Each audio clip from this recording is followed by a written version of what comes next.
Hello guys, today we're going to be creating a Battle Royale game using Voxel Play and Mirror. And in order to do this, we're going to start by opening Unity, the Unity Hub, and creating a new project. So let's go. This is my desktop, and this is the Unity Hub, and I'm just going to press New. I'm going to select 2019. I'm going to create a new project, and I'm going to name it Voxel Play Battle Royale. And I'm going to just press create, and that's going to make our project. And now that that's done, I'm just going to import my assets. So I'm just going to import custom package. I'm going to go desktop, and I'm going to bring in Voxel Play. And this will take a while, so I'm just going to fast forward here.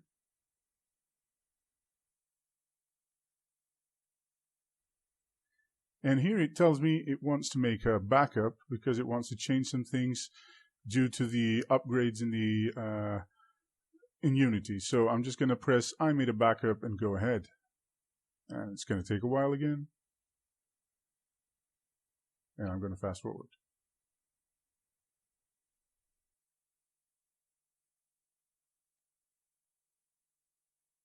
So now that Voxel Play is imported, let's check it out. So we're opening Voxel Play, and we're going under Demos, and we're going to go Demo 1 World.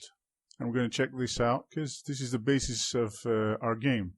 Now you can see there's nothing here, nothing in the editor. Sorry, game, let's bring game over here. Nothing in the scene view, except for a Fps Controller, and even this guy is empty. So let's press play and see what this is all about. And you can see it's initializing and loading the world. And you can go and move around. And you can click around.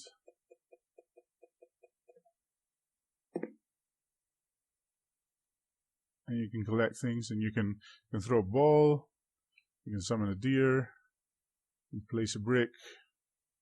And you can do a bunch of other stuff, so that's cool. And there's even an inventory here, and we're going to be implementing some of this stuff. But first, the first thing we're going to do is we're going to bring in Mirror, and we're going to bring in Mirror, and Mirror will allow us to at first create a shared world. So we will be able to all drop in this Demo World 1 world scene. Okay, so I stopped that. Let's just import Mirror. Assets, import package, custom package, mirror, and open.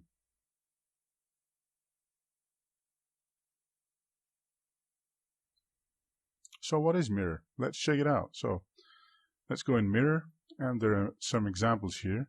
And you can see I like the one that's here, tanks. And if I go to scenes, open the scene, we can see that the scene is just a simple plane. But we can see what's in the scene here. So there's a camera and the ground and a light. But the important thing is that there's a network manager. So this is going to be basically the main thing we're going to be using, the main thing the game is going to be using to connect to other clients and servers. It's basically what deals with all the RPCs and network commands. Now, there are also 4 spawn points, and they have a network start position component on them. And there's also a canvas, and that has some panels. We can check them out and enable them. Okay, so these are for entering your name and pressing the button for ready and announcing the winner, and health and score, which we won't be using now. So I can shut them off. But it's a good thing to have these in mind. And also, if we go to the Network Manager again, there's a Network Manager Hud. And this is, we're going to be using this for the first tutorial. It's going to allow us to log in. So if I press play, we can see that a few buttons appear here. And it says host, server, and client, client, and server only. And if we press host server, it's going to ask us for a name. And if we press ready, we are able to move around the first tank. Now, of course, it's not a multiplayer game unless there's a second client logging in. So let's do that. Okay, in order to do that, we're just gonna go to the build settings, and we're gonna add open scene. So this is added now.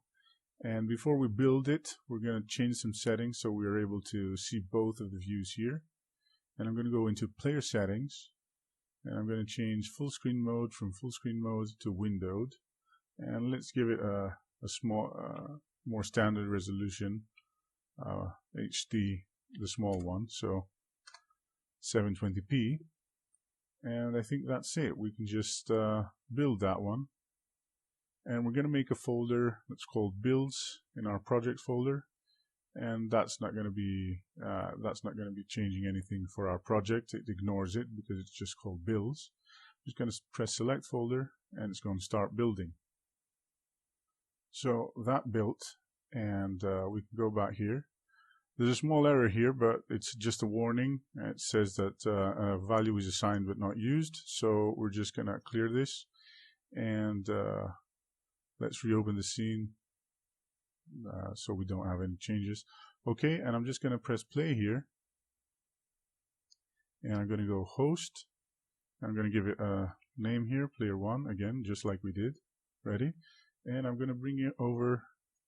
I'm going to run the build,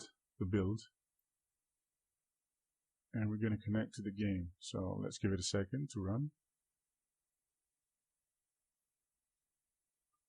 Okay, and that's it. So now we want to connect to this game, and the server port is 7777, and we're just going to go here and press, and the address is localhost. So we're going to go client, and it's going to ask us for the firewall.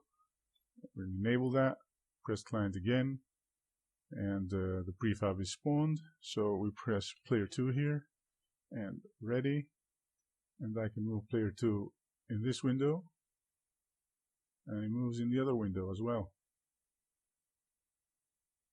So this is the first step. This is what we're going to be doing for our Battle Royale game. First, we're going to create 2 players, and we're going to be able to, well, not 2 players, this player controller, and we're going to be able to spawn 2 players in the game, and they will be able to see each other and move around.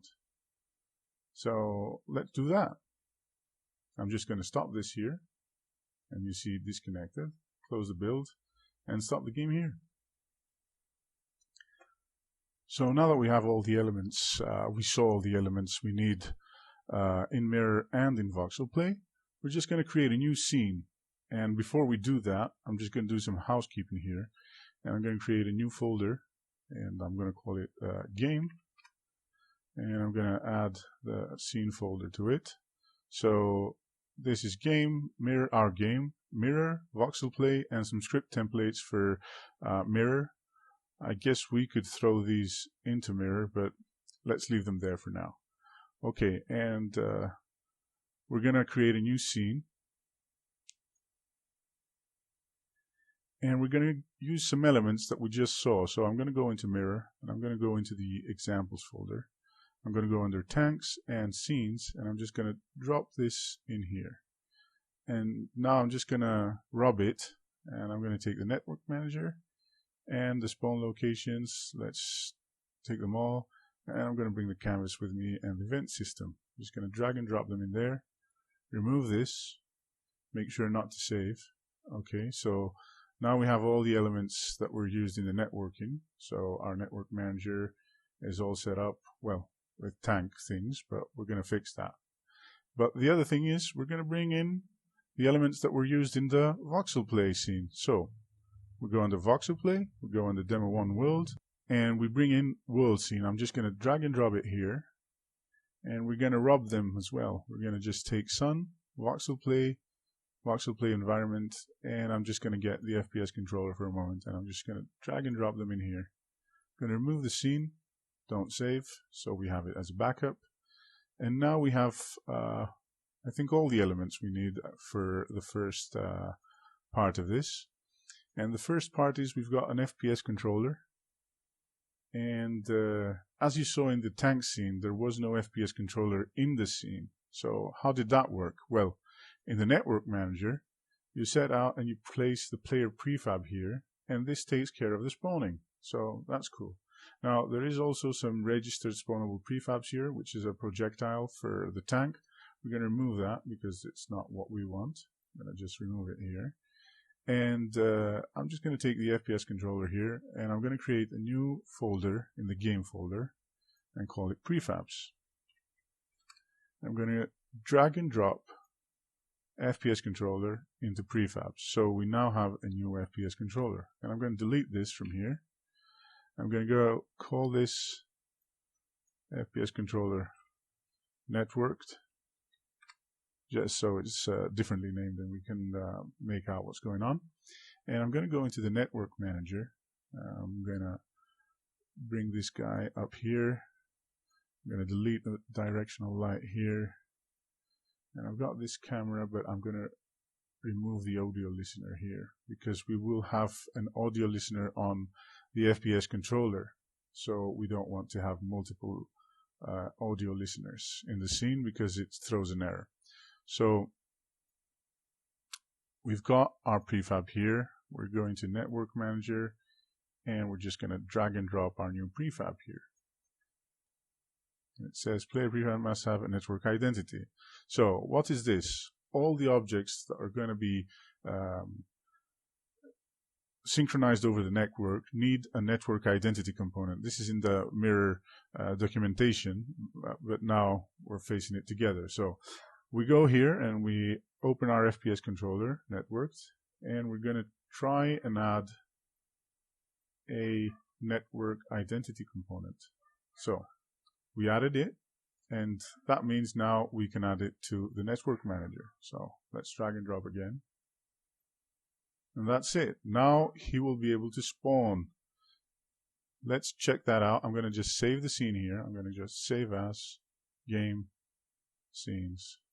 And we're going to call this Voxel Play Battle Royale and game and save.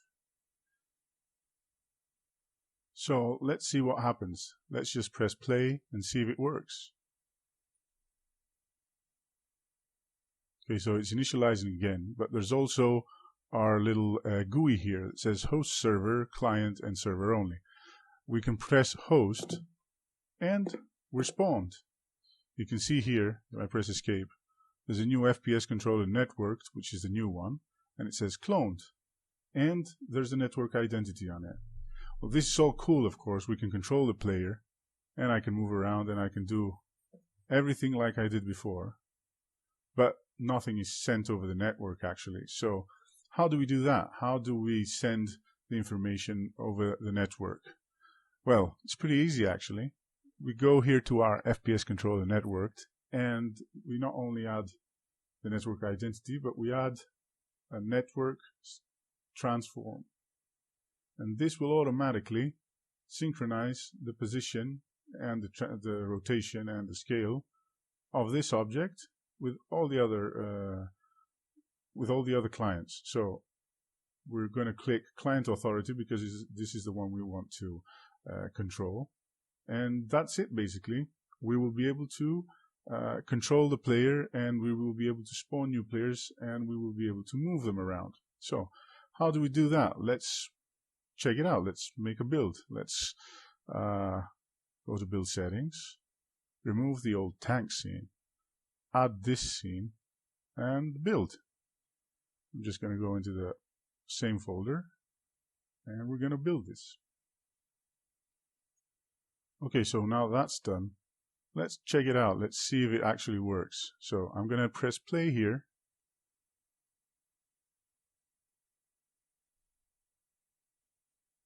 And I'm going to press host.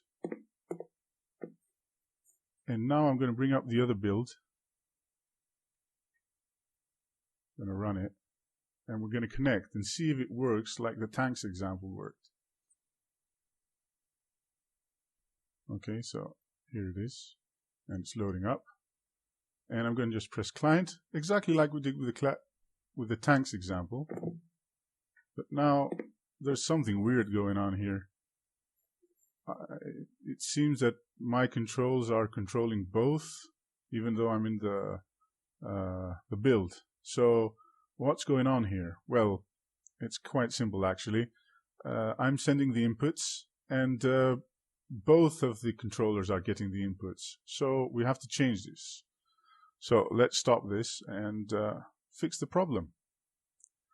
Now, we can open the FPS controller, and this is the standard Voxel Play FPS controller, and we can check it out a bit. So let's open it up. So you can see here there are some other scripts beyond the ones we added, and one of them is a Voxel Play first-person controller, and this is an extension to the first-person controller Unity came with, but it's very advanced and it has a lot of extra features in order to make a nice gameplay experience. And we also have some extra settings here for some stats and the inventory and stuff. And these are the two main scripts that we're using. There's also an audio source for the audio. That's not a problem. There is a crouch object which has a camera object on it, and this also has a couple of scripts on it.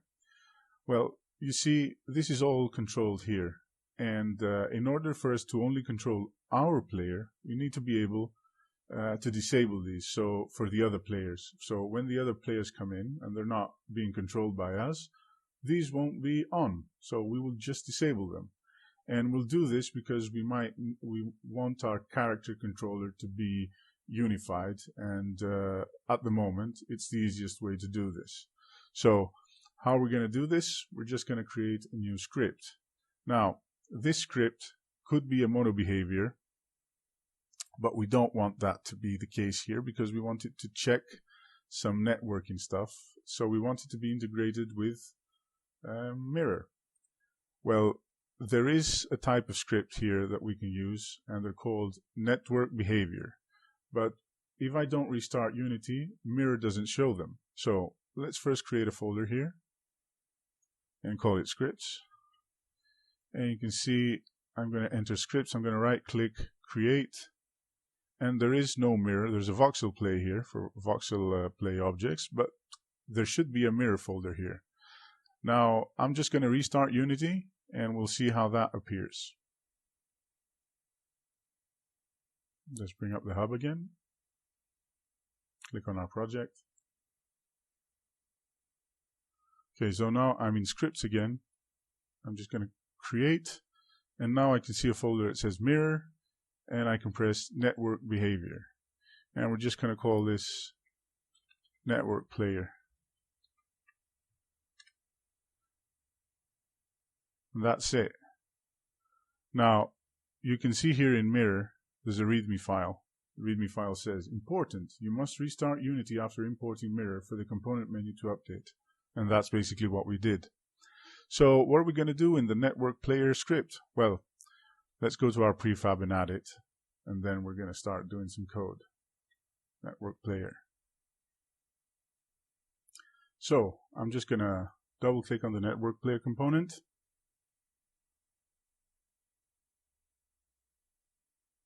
And this has some code here.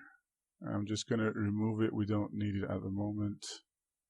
If we want it, we can create more. And you can see it's of the type network behavior. And there's some links here. I don't want these either. But I'm going to add using Voxel Play. So I'm going to be able to use Voxel Play classes and stuff, methods. And I'm going to just do this. I'm going to create, declare some variables here, and this is going to be Voxel Play first person controller, and let's call this VP FEP. And the other script was called Voxel Play Player. So let's get that guy as well. Voxel Play Player, and we're going to call that VPP. And now we can create the start. So it supports some of the same things that mono behavior has. And in here, I'm going to just declare, I'm just going to get assign the value to VP FPP as follows. I'm going to just say get component because it's on the same game object. Get component voxel play. Let's just copy paste from here. Okay, and the same here. VPP get component, and we're going to take the voxel play player and close the parentheses here, and that's it. Now there were some elements that were on the first person controller, so let's check it out again. That were under here. First of all, the camera itself. So we don't want the other cameras to render. We only want our camera to render. We don't want the audio listener because total audio listeners are a problem, and we don't need the rest of the things here at the moment, at least. So the easiest way to do this is we're just going to say disable the crouch object, and it's going to disable everything under it. So let's do that as well. I'm just going to, well, how is it going to disable it? Well, when it starts, it's going to check if this is our player. So when you start, if is local player. So this is from mirror because we're using mirror up here, okay? And we're in network behavior. We can just call is local player, and that means if we are the ones controlling this guy. Well, not exactly. If we aren't the local player, we want these to be disabled. So they're going to be enabled by default, and we're just going to go here and press enabled equals false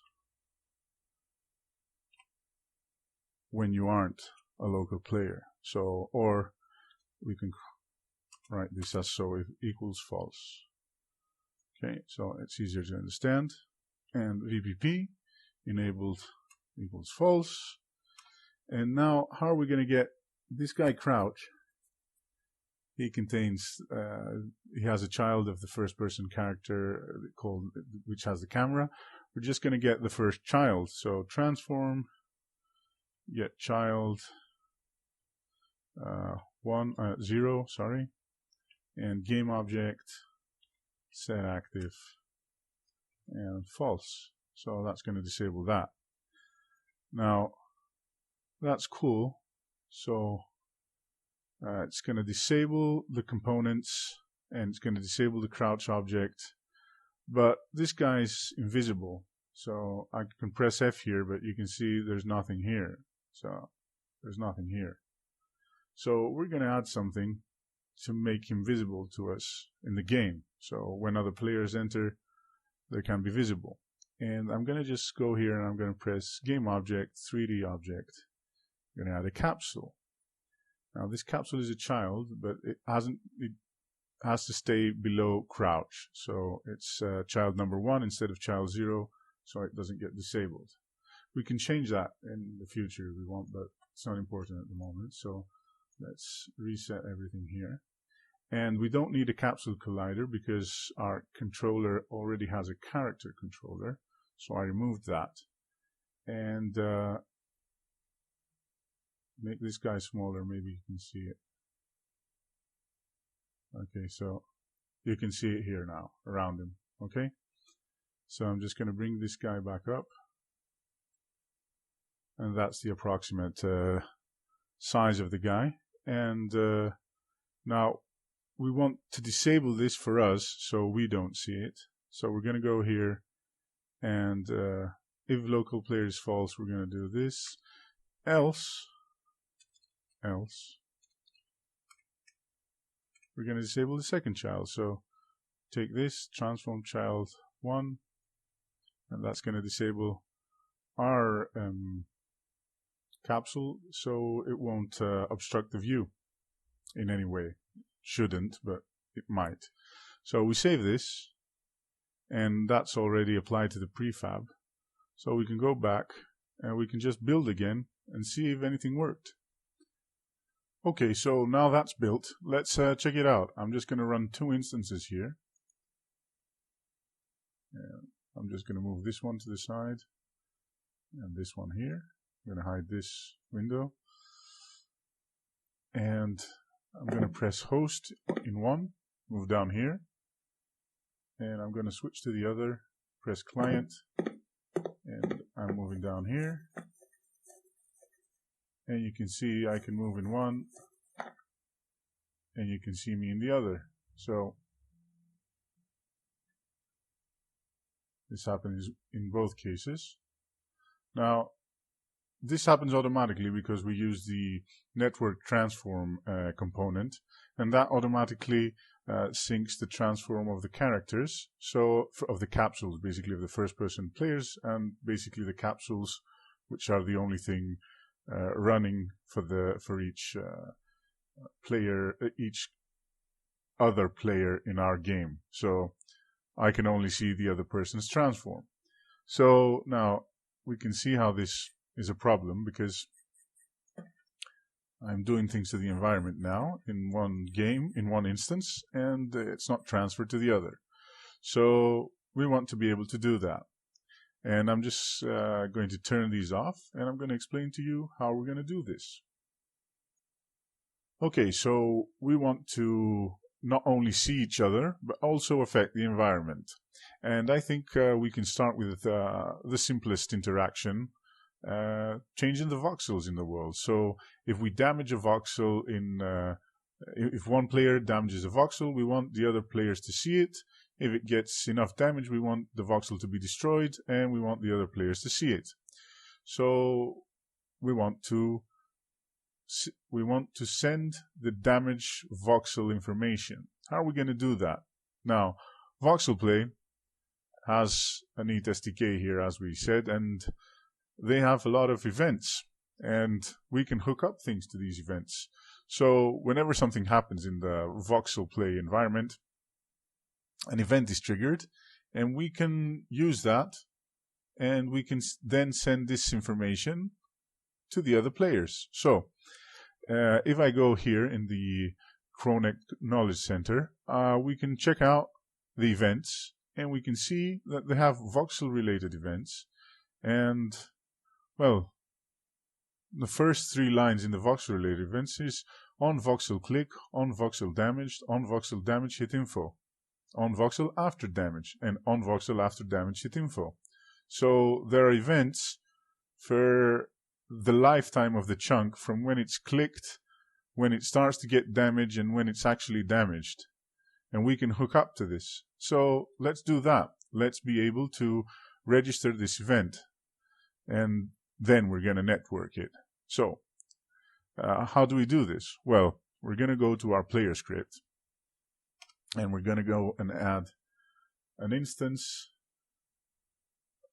of the environment. We're going to be able to have an instance of the environment. So we want a voxel player environment, because these all hook up here. So this is the component that's going to be giving us the events. So let's call it env. That's how the guys at Voxel Play use it. So let's follow the same naming conventions. And now that we have this declared, let's set it up. So when we start, and we don't care if it's before or after this, we always need this. So let's go and say env equals Voxel Play environment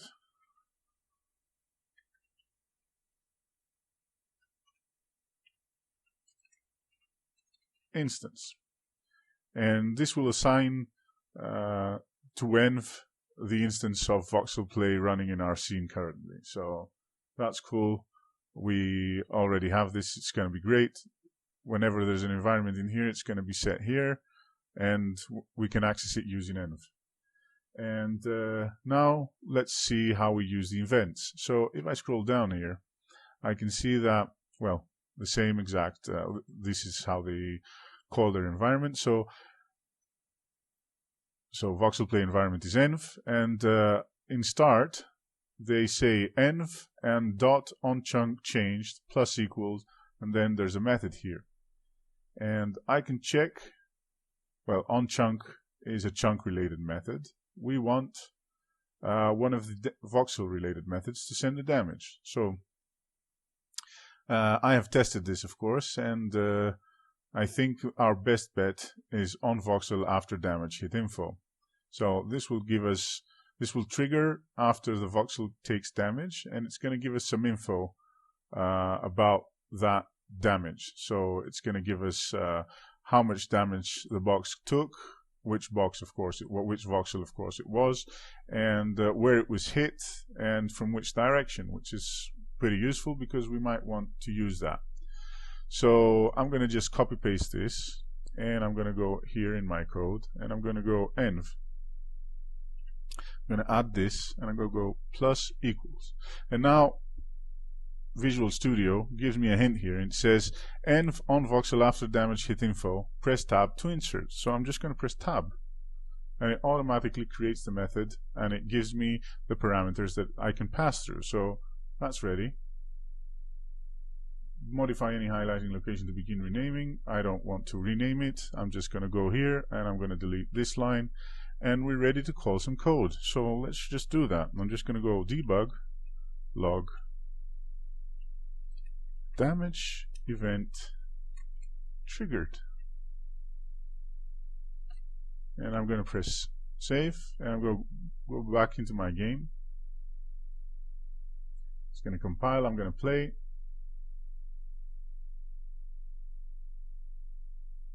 and I'm just going to host here, and we're going to be looking down here at the console, and let's see what happens if I click damage event triggered. So I'm registering events, and that's the first step. Now, this is the basis for all the things we're going to be doing. Instead of changing the player scripts or changing voxel play scripts or whatever, we're just going to be trying to hook up to the already created events that voxel play provides for us. And that's going to make our life easier.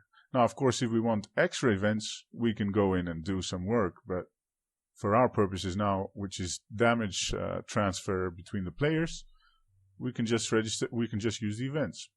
So I'm just going to stop this game here. Okay, so now the events work.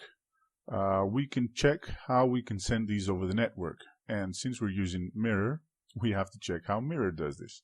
So I'm just going to go in the manual here, and I'm under Guides and Communications, and there's an overview. And when you're making a multiplayer game, in addition to synchronizing the properties, you're likely to need to send, receive, and react to other pieces of information, which is exactly what we're doing.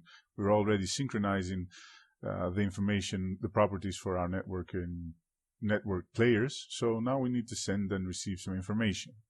And the way we do this in Mirror is we either use remote actions, we have some networking callbacks, which are automatically called, and we have some network messages. And these are more custom and lower level. So let's check out remote actions.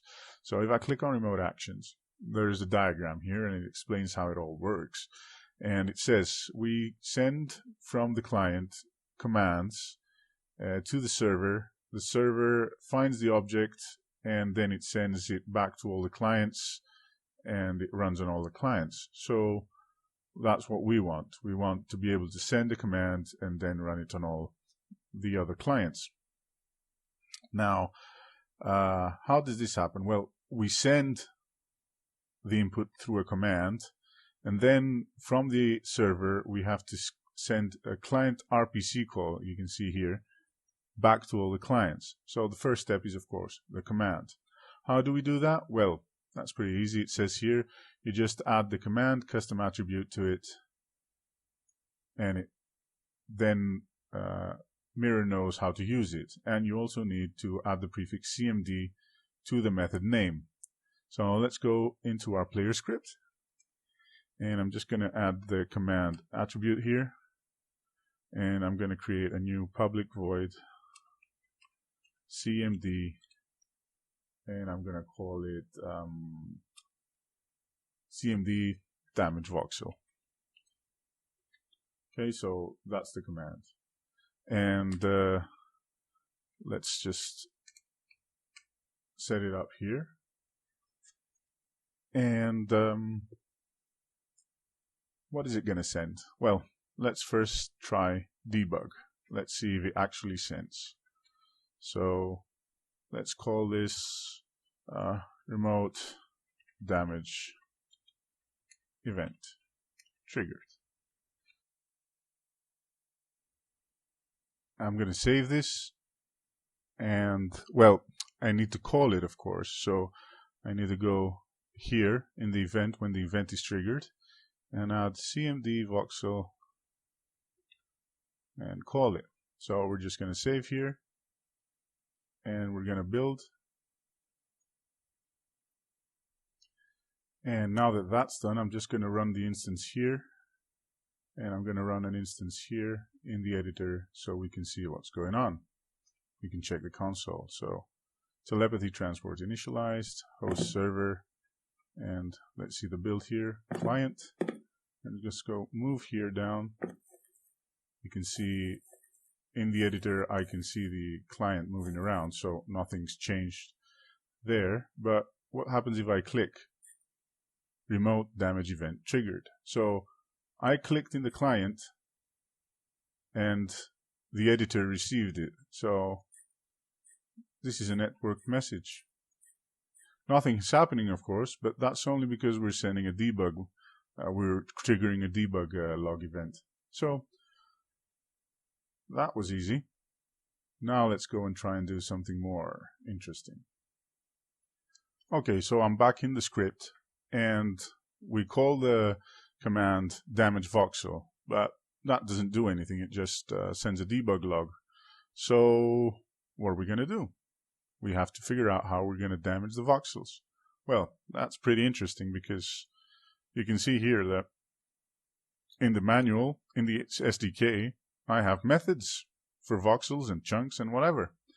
And that means I'm going to damage the voxels. Let's see. So there are a bunch of stuff for chunks and there are a bunch of stuff for voxels.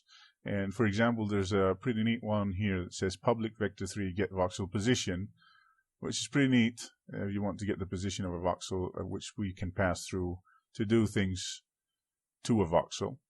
But under here, destroying voxels, which is what we want to focus on, we have public bool voxel damage, and we have one version which doesn't add particles. A second version, this overload allows you to specify the impact direction and also emit particles and sound.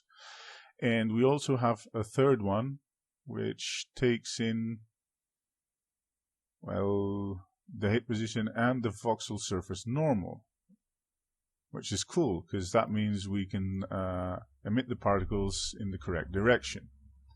Now there's a fourth option which uses hit info as an input, but because the RPCs and the commands work automatically with vector3s and all the types that Unity supports, instead of going for this, which is a voxel type, a voxel play type, we're just going to go with this one, which gives us a lot of information. It allows us to play particles and sounds, and it also allows us to spawn the particles correctly. So we want voxel damage, and we want the version that takes in 3 vectors in the beginning. So let's just go here in the command, and we're just going to do that. So using our environment instance, voxel damage, and open parentheses. And what's the position? Well, we can get the position here. So our on voxel after damaged event gives us some information. So this is all in the hit info. So I want a vector3 position for the voxel, and I can get this from the hit info. So hit info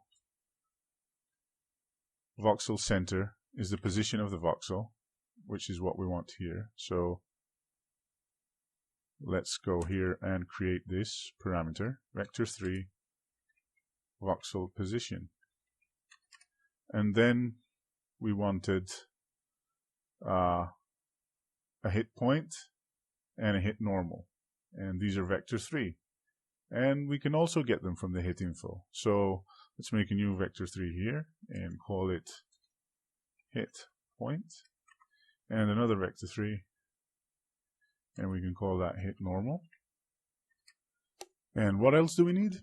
Let's check again. Okay, we want damage, which is an int, and we want to know if we're going to be getting particles and playing a sound. So do I really need to add these here? No. Well, I need the damage, so int damage. Okay, so I'm just going to populate this here then with the information from hitinfo. And it goes as follows. Hitinfo dot point is where it got hit. Hitinfo, sorry, dot normal is the direction, and of course damage is the damage. And in voxel damage, the method, I want to pass these through, so I'm just going to directly pass these through in the same order.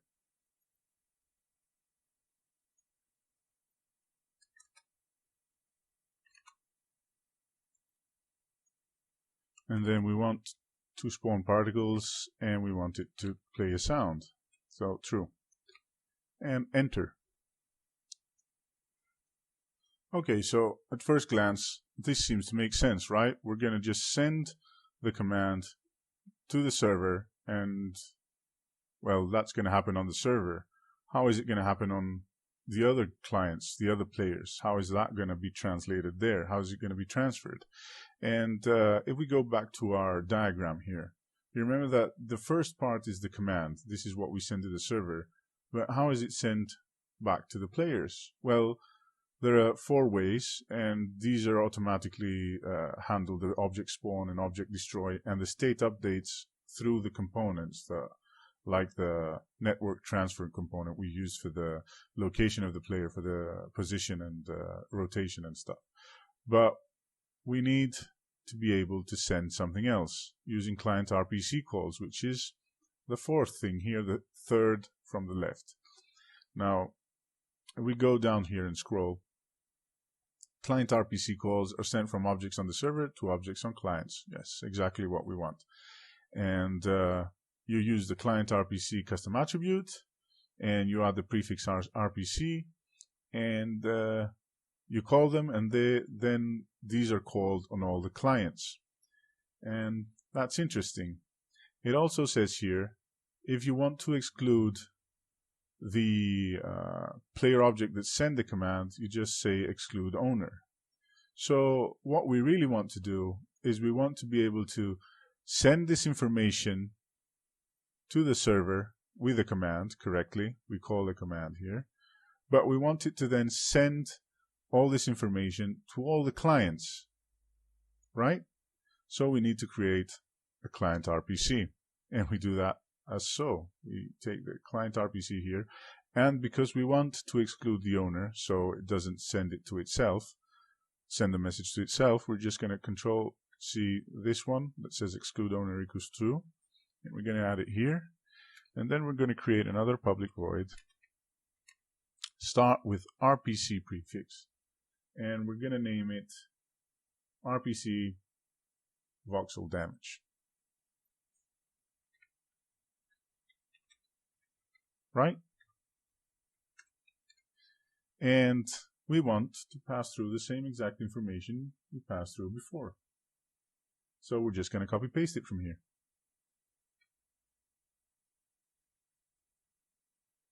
And we want this to be able to call the voxel damage method. And we're going to just cut it from here, put it here, and then we're going to call this one here, and we're going to add this information here without bools for particles and sound. So that's pretty much it. We're going to be sending a command to the server, and the server is going to be sending it out to everyone else. And this is the authoritative way of doing it. We don't want to be able to do, this is how the flow of information is controlled. So the client sent to the server with the command option, and then the server sends it back to all the clients except the owner, who is already the one calling it because it already happened on the owner. So let's check this out. Now, there is a small thing. I've tested it here, and what happens is, well, this is triggered when the event of a voxel being damaged is called.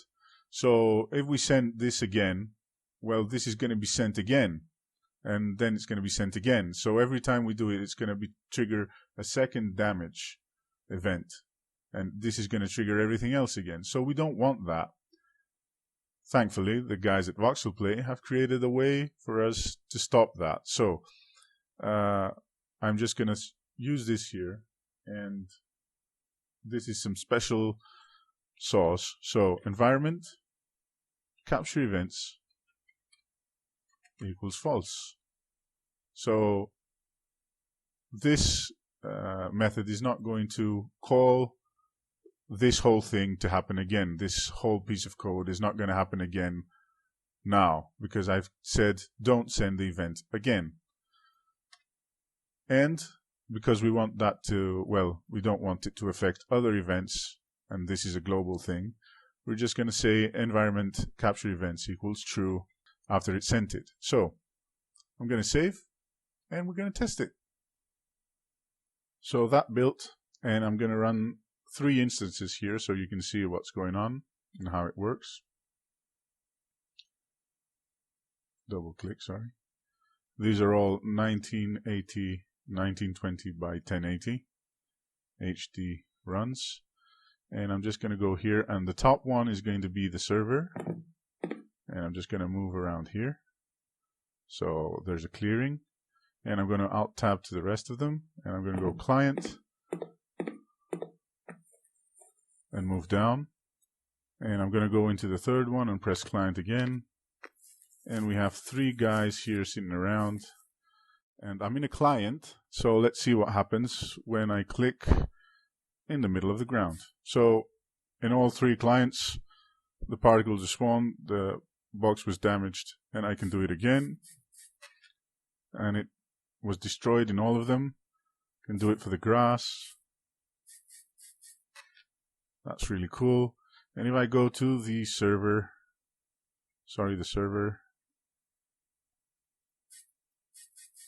the same thing happens. So that's cool. Everyone sees the same thing. And that's the basis of how we do this. So we have events. They call commands. The commands call the correct RPCs. And that's it. We have authoritative control of the game. So that's it. We're done. We can send messages to other computers, and the other computers can see them. Well, other clients, they're not on other computers at the moment, but that's the beginning of everything. And it only took this amount of code to be done. So we have just a start function here that disables what we don't want for the clients, for the other clients. And we have some code here to track the events and call the correct methods on the correct clients and the server. So we call the command damage voxel here, and this sends the RPC, and the RPC calls the method on the clients, and that's it. We have a networked system in which the players can move around and damage the environment. So in the next lesson we'll cover more and we'll expand on this, but this is the basics of Voxel Play and Mirror. Thank you. I hope you enjoyed it. Stay tuned for the next lesson.